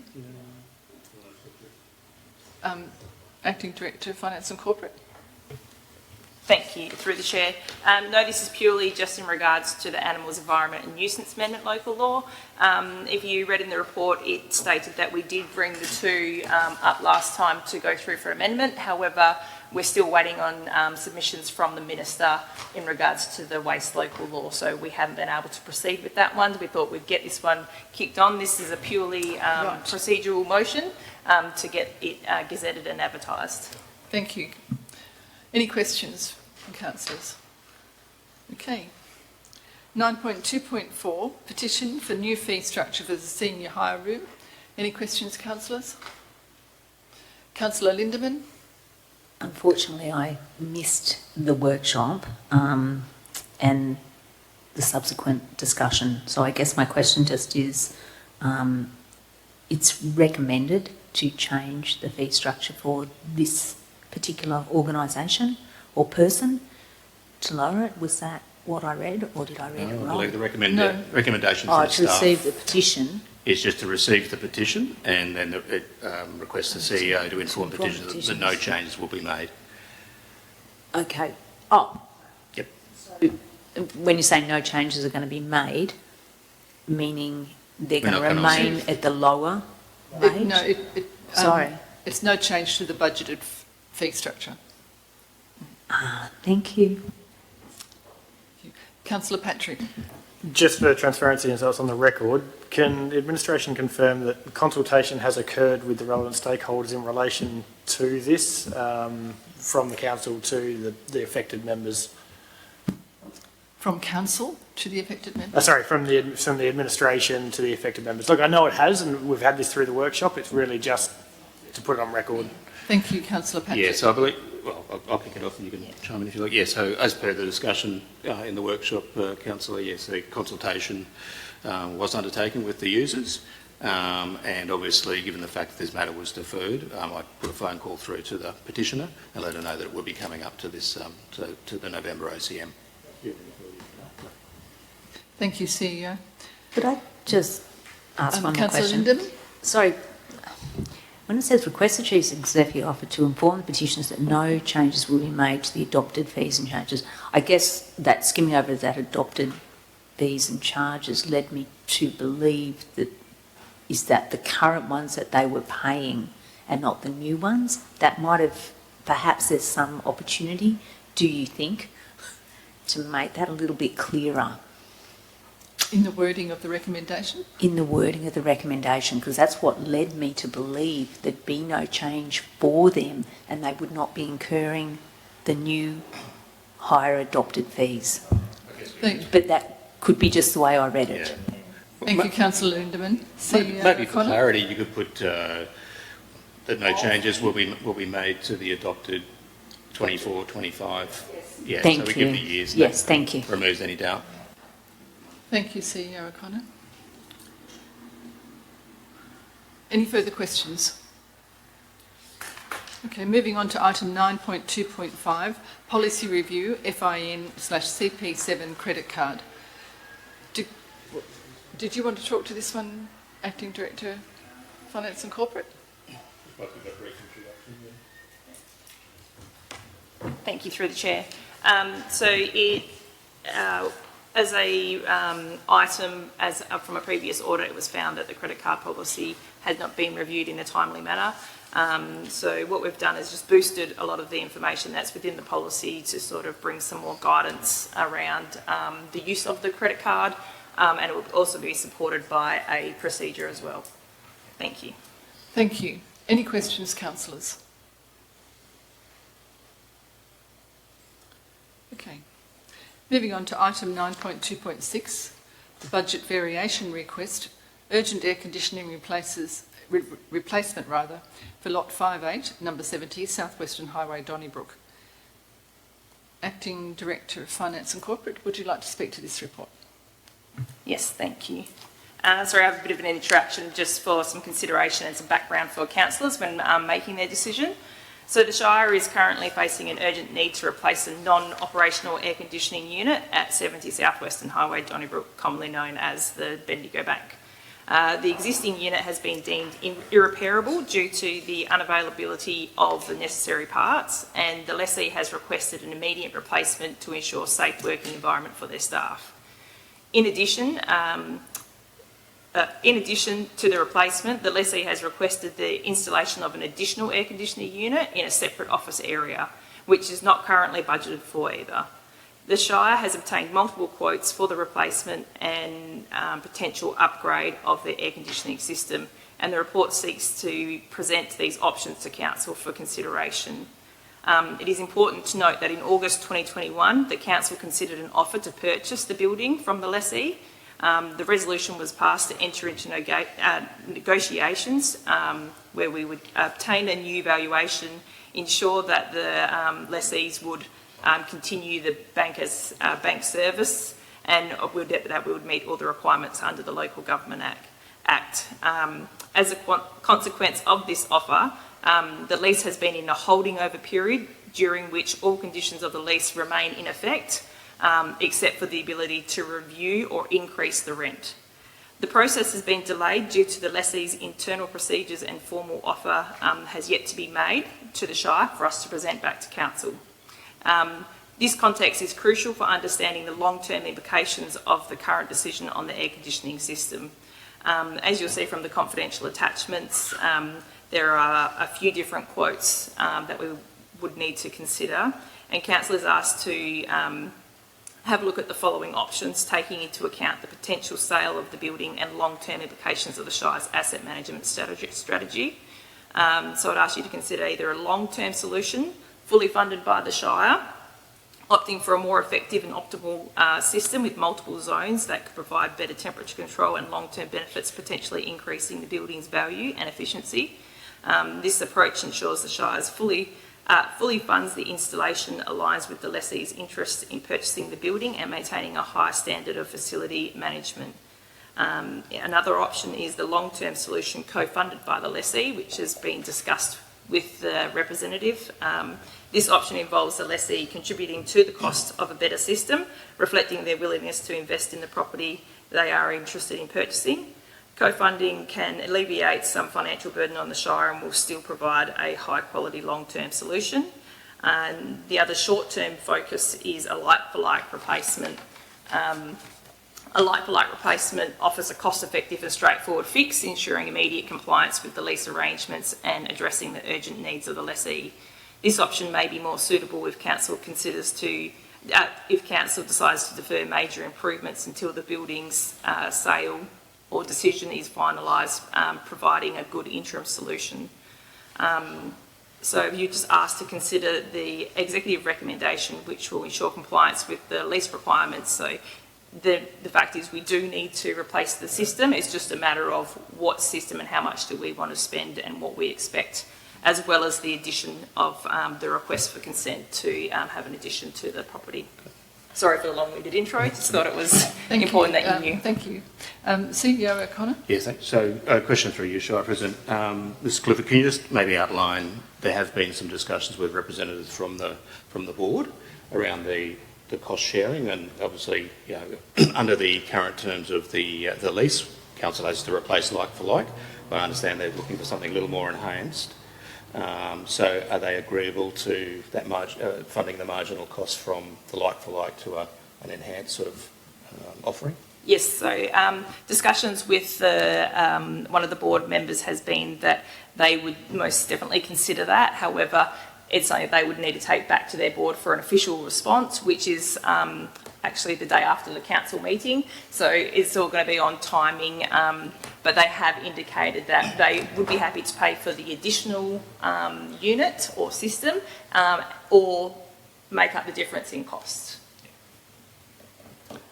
Thank you, Acting Director of Finance and Corporate. But we won't have that in writing for the meeting. We won't have that formalised. Is that right? No, because they don't have their meeting till the day after ours. So the resolution asks for $10,000.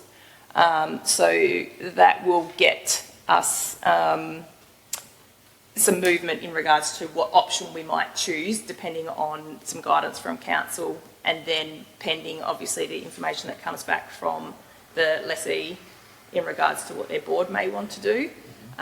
Because if it does go over the $10,000, we can just do a mid-year adjustment for over-expenditure. Okay. Any questions from councillors? Councillor Gubler? So what's the best and what's the least and what's the difference in pricing? Thank you, Councillor Gubler. So there was, I think, 5 different quotes altogether. 2 were actually obtained from the lessee themselves prior to, and that was just the like-for-like. I think the least amount was about $8,000, and the most expensive quote was about $16,000. Thank you. Councillor Shand. How long have they been without air conditioning? Thank you. Acting Director, Finance and Corporate. Yes, thank you. So just going through, looking at I don't know the exact timing, but looking at the quotes that they had sought themselves, that was back in October 17th. We were only informed last Wednesday. Thank you. I understand anecdotally, sorry, through you, Chair, about 5 weeks in total, but yeah, the Acting Director is correct. Council was only formally informed about a week ago, so we've pulled out all stops to try and bring this matter in front of Council expeditiously. Thank you. Any questions? Councillor Glover? I have a question. If this money is pulled out of reserve, was it budgeted for in the reserves? So it's another hole, a deeper hole? No, there's only funding that's earmarked for 26-27 for some roof recladding, so That's not even in the future. So. Okay, thank you. Councillor Glover? How old is the air conditioning unit? Thank Through you. the Chair. Looking at the lease, it looks like when the lease was first done in 2003, it was worded in the air condition section for the unit or as installed. So it sounds like the unit was getting installed at the time or was about to be installed at the time of the lease back in 2003. It's a tired old air conditioner. sorry, just further to that, the lease has conditions in there in regards to the lessee maintaining the system, and they had to check it. This is where it came up, where they had the contractor come to check it. Obviously, a bit later in the year, maybe they might want to sort of look at doing that earlier, because if problems pop up, you might want to do it before, although this weather's been a bit all over the show lately. So, yeah, it hadn't been an issue before that we were aware of, and it hasn't been highlighted for any asset replacement either. Thank you. Any further questions? Okay. Moving on to 9.3, we have no submissions from the Chief Executive Officer. And item 10, elected member motions for which previous notice has been given. Item 10.1.1 is to do with development applications, and while we don't have Councillor Bailey here, do councillors have any questions that relate to perhaps the officer's comments? I have a number of questions. Thank you, Councillor Lindeman. Okay, firstly, I guess, what would the cost to staff be, perhaps in hours or financially, to put something like that together and send out every application within the 5 days? Thank you, Councillor Lindeman. CEO? Yep. I don't know, if Ms Dennis, do you want to provide a ballpark figure? I guess maybe if we take a step back, it might be good just to refresh my memory in particular around the timeframes, because my understanding is that there's normally in that 7-day period, that's where there's a bit of back and forwards and some assessment by the staff around whether it's properly made application. So there may have even been some, I recognise your questions about dollars, but there even may be some sort of procedural matters when it comes to the 5 days request as part of this notice of motion. So maybe, if you wouldn't mind just talking to the application, or sorry, the notice of motion in totality, and then maybe just address the dollar question as well, please. Thank you. Manager, Development Services, I've got it. Yes, well done. Thank you.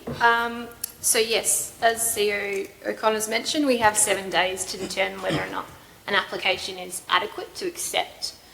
We have one at the moment where someone's refusing to provide a pretty essential piece of information, so he's pretty upset with us because, yeah, the clock doesn't start until we actually accept it. So that's that 7 days to start with. The thing I kind of want to, I'm really not good with costs, sorry. At the moment we've got one full-time planning officer. We lost our graduate planner, and we're utilising the budget available for a casual just based on their experience and the workload that we have at the moment. So we don't have full-time, we've got one full-time equivalent and like a part-time, I guess. So at the moment, it would be difficult to meet these guidelines. And I think for council's information, we don't send you everything currently. And from a officer's perspective, efficiency measures, what we end up with that comes to council is still often very different to what we started with the first time. So there is the risk that if you receive something, you may not actually receive the final one.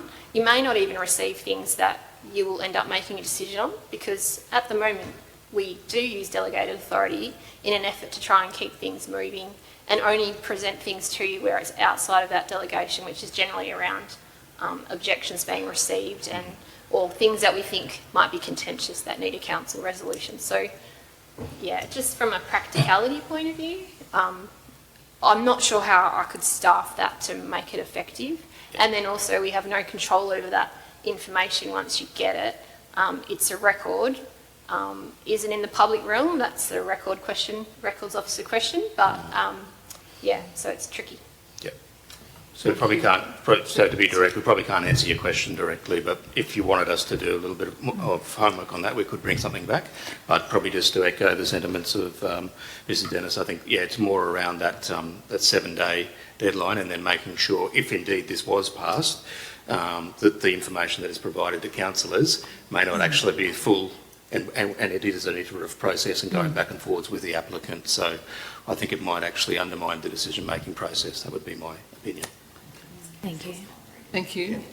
Thank you, Councillor. Thank you, Manager Planning Services. I have a question before you go away. I'm concerned also, would we then, if that was to come out to us as soon as you receive it, how would you then can you explain to me how you would deal with the questions that came from that? So we would see that, and without all the documentation that we get now, how would we then interpret what you've given us?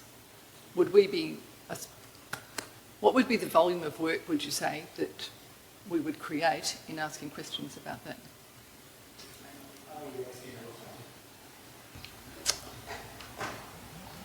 I know, I have to see how to say that. You can be bold. It really depends on your level of interest. You know, if something's a bit contentious, you might ask a lot of questions. And it could, I feel, again, Michelle's personal opinion, reduce the efficiency of what the processes that we have at the moment. So if an application does need to be referred to neighbours, for example, we don't like to bring that back to you guys until we've got all the submissions listed. Then we also give the applicant an opportunity to kind of like answer to those submissions so that that can form like a bit more of a rounded picture on, you know, what's proposed and the concerns and what could be changed if necessary. Or sometimes we get applicants who just tell us, that's my application and I'm not changing it. And that's where we do, you know, put some pretty detailed conditions on. So I guess it just depends. If we were to provide this information, we'd probably need to set out some pretty clear guidelines. I can't tell council what to do. You guys are telling us what to do, but you know, how to use that information and what you actually want it for. But we do try and make you aware of things that we are aware of that are coming up, so that the last thing you get is a resident or an applicant coming to you and saying, I've heard about this, what's going on, and you guys not having any idea. We're not going to get it perfect all the time, but if there is something that we are advertising, we do like to let you know about it, just so you're informed. And I have one more question. Oh, sorry, Councillor. No. I have one more question, and then we'll go to Councillor Lindeman. The report we currently get now, the list of all the applications that are being processed, that would be, it would go on to that, an application goes on to that report at the point where it becomes a valid application. Is that right? Yes. Okay. And then that's updated as the application progresses. Yes. So currently that we're doing that monthly so that you can see what's happening. You know, some of those hopefully turn green because that means we've dealt with them and they've been approved, and others are just, you know, updated for advertising, or, you know, we've slated it for a council meeting, that kind of thing. And it also tells whether it's been approved under delegation or... Yes. Councillor Lindeman. I have a lot of questions, but I think you're covering off a lot of those. So, but one of those would be, are the details of the nature of an application could contain commercial advantages, for example, and be at risk to the Shire or the applicant for, I guess, losing that commercial advantage, possibly. Thank you, Councillor Lindeman. There is definitely that potential, and when we talk to applicants, we don't get too many of these commercial ones very often, but when we do and we sort of say we're going to be advertising it, we always get their permission to say what of this application is okay to be released into the public realm, because once it's out there we can't do anything about it. So we occasionally get someone with some like novel food or something like that, and often they can be dealt with at an officer level, and that does maintain a bit of extra confidentiality, I guess, for that particular venture, I guess. But yeah, they do understand once it comes to us, there's limitations on what we can keep secret. Like, not for want of a better, you know, what's a secret and what's, confidential, sorry, is a better term. Sorry. Confidential as opposed to, what's out there for everybody to see. Thank you. Councillor Shand? Yeah, I've been away for the last month, so can you just advise me the last time we saw that spreadsheet was that it was sent out for the development applications? I'll pass it over to you in a second, but we were receiving that on the desk of the CEO, and now we're getting it sent directly from Michelle via email, and we got the first one last month. Yes. So the suggestion was that you have it on the day of council meeting day, so if you've got any questions after the meeting or anything like that.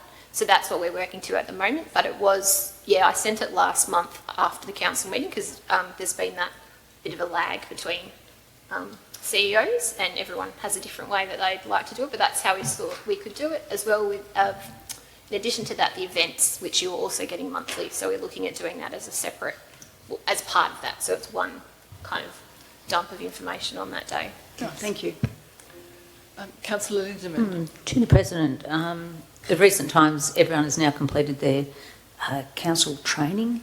Would you see this as a fingers in situation?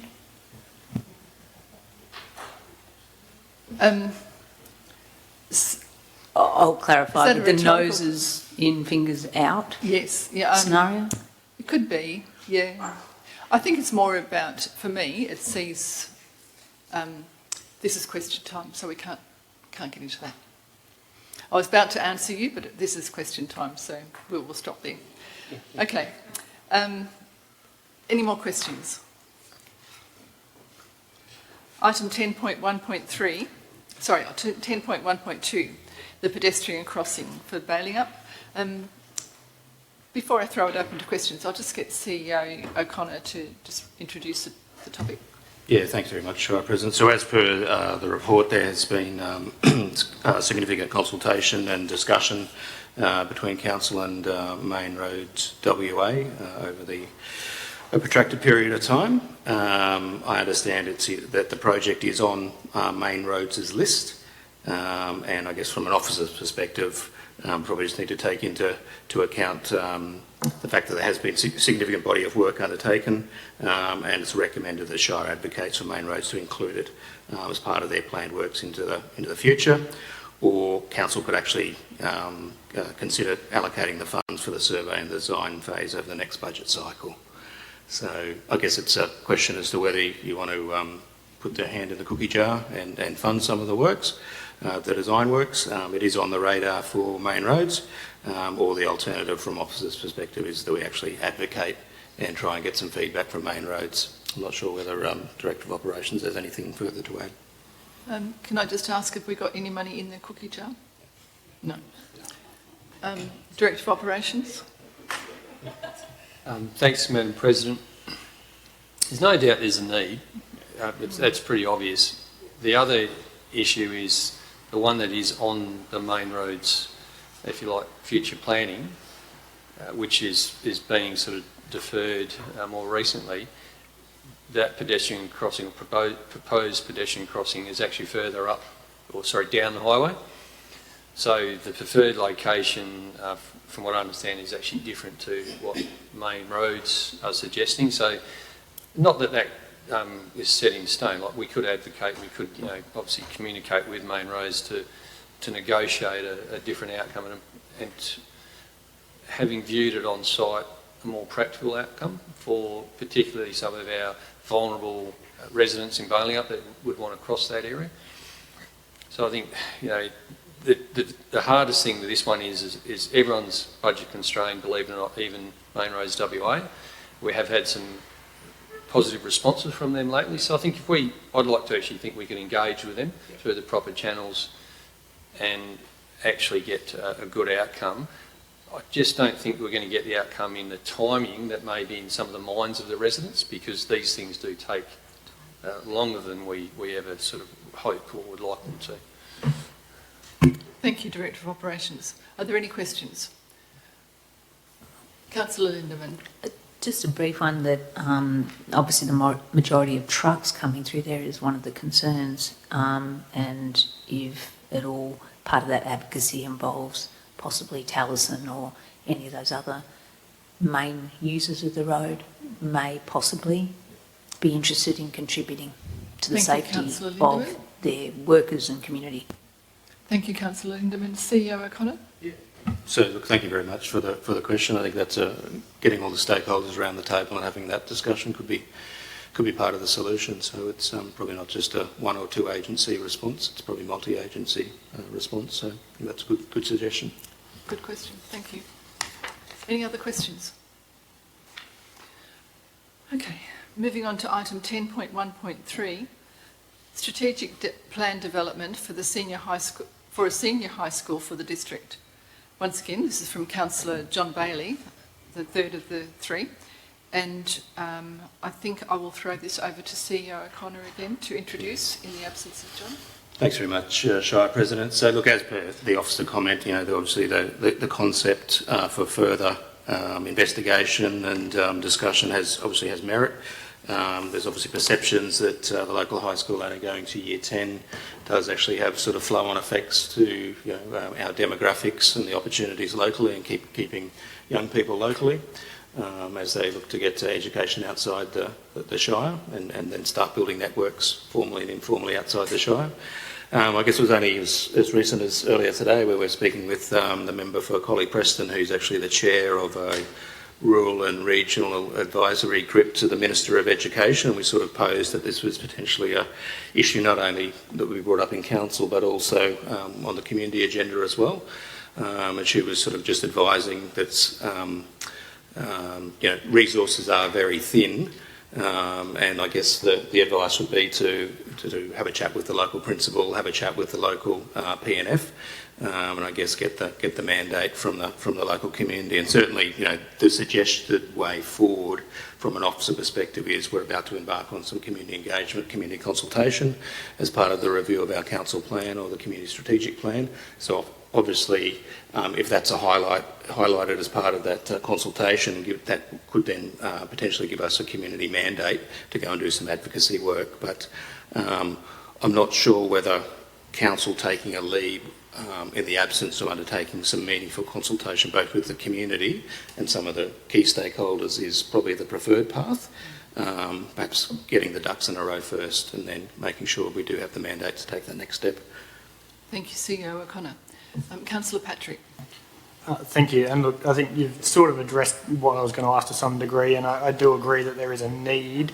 But I guess my question was around what network groups are we involved with that would encompass as well, looking at the Bridgetown Greenbushes Shire. So looking at the need across the regions, and I know we represent Shire of Donnybrook Balingup.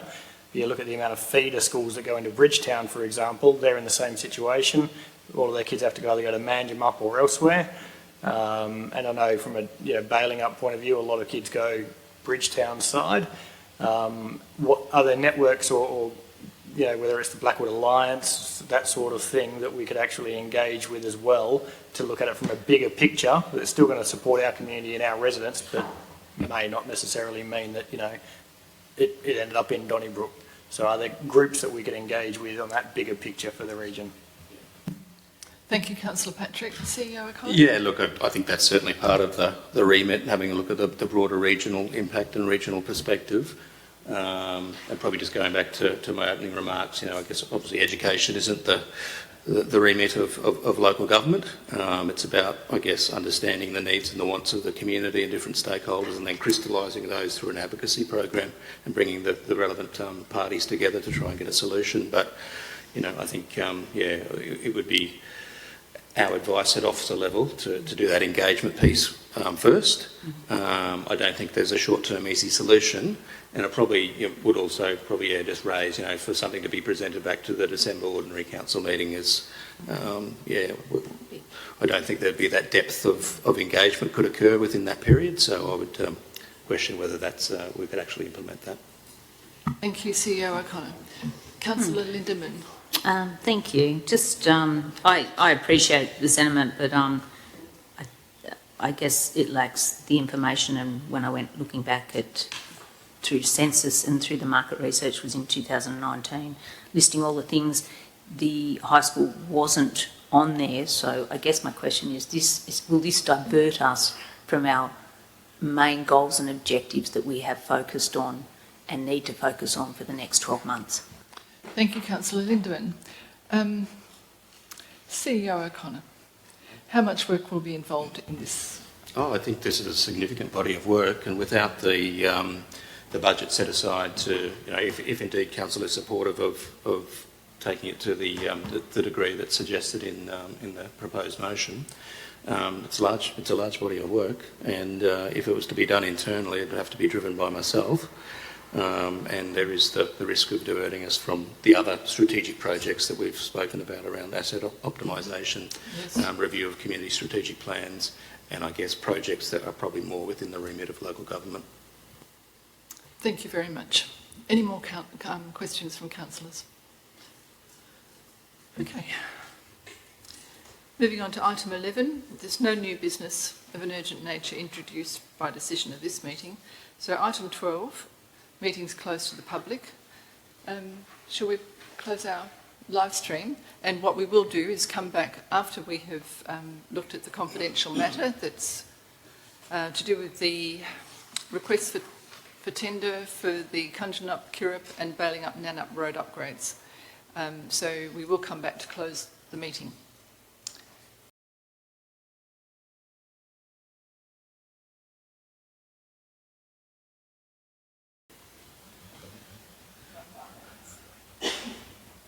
Okay, going back to the live stream, we don't have any readings because the resolutions aren't made, just it was question time. And so we move on to item 13, closure. And I can advise that the next ordinary council meeting will be held on the 27th of November, Wednesday, at 5 p.m. in the Shire of Donnybrook, Bounding Up Council Chamber. Thank you, everyone. The meeting is closed at 7:10 p.m.